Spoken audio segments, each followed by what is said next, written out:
My name is Adrian Williams. I've been here since 2007, mech tech at the Advanced Light Source.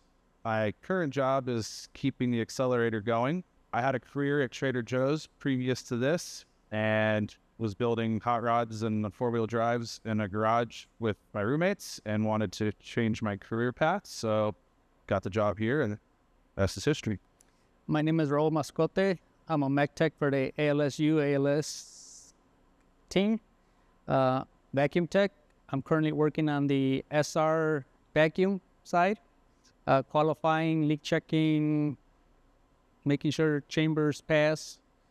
My career led me here because I started out back in 1991 at Argonne National Labs, and almost 5 years ago I moved out here to work at the ALS. Okay, I'm Thomas Gaucher. I'm a mechanical engineer here at the vacuum group. I've been working here since more than 6 years now.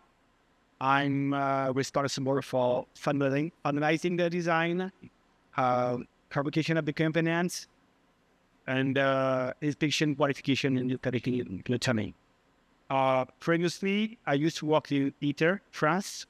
I was a mechanical engineer. Then I transitioned to the private company to be an iron source. This is where I start learning vacuum, and then this skill led me to the vacuum group at PLSU. Me and Adrian, we collaborated on installing the VTA vacuum chambers to connect vacuum to the old VTS to the new AR. Me and Thomas work on the new ALSU vacuum components. Our teams have become one, ALSU, about a year ago. And among incorporating the new into the old, we also take care of current beam lines and upgrades still going on at the ALS. So as Raul said, he helped the vacuum team to do all the inspection on vacuum components, leak test, every vacuum related work. He helped us with that. My team, along with Thomas, a little bit of help from Adrian, we finished the AR, which is a big milestone. It's installing pretty much a new accumulator ring in the existing storage ring, along with the old storage ring. I'd say some of my biggest accomplishments are making sure the machine turns on after these big, grueling shutdowns. My biggest accomplishment, I would say, I'm the guy who oversight the vacuum installation in the tunnel, and I actually work with Raul. So I would say most of the credit goes to Raul's installation, but I want the guy who supervise everything.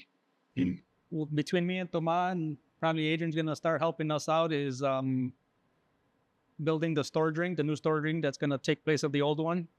So that's what you see behind us. And yeah, we have to qualify it and get it under vacuum, hand off to pre-staging. We'll also be tasked with beamline upgrades and moving beamlines accordingly. So the vacuum in the machine, the vacuum is needed because when you inject electron into the beam, into the vacuum chamber, if you have air, you have molecule, and if the electron hit the molecule, you have a loss of energy, loss of speed, and you cannot achieve what you need. So the vacuum is done to have a perfect path for the electron to run. And this is where vacuum, this is where Raul come to help us with the vacuum qualification.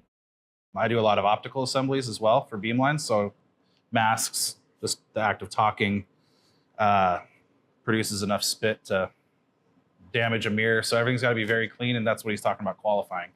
It's got to be so clean that stuff's not outgassing when it's getting pumped. I am currently a baseball coach for my young son. So a lot of my time goes to helping coach the team. A lot of my time goes to facilitating my kids' martial arts, and I have a small machine shop at home I like to play in. And I used to do a lot of sports, IQ, cycling, running, and I try to my kid. No. I just want to have that we have engineer side on one side and medtech on the other side.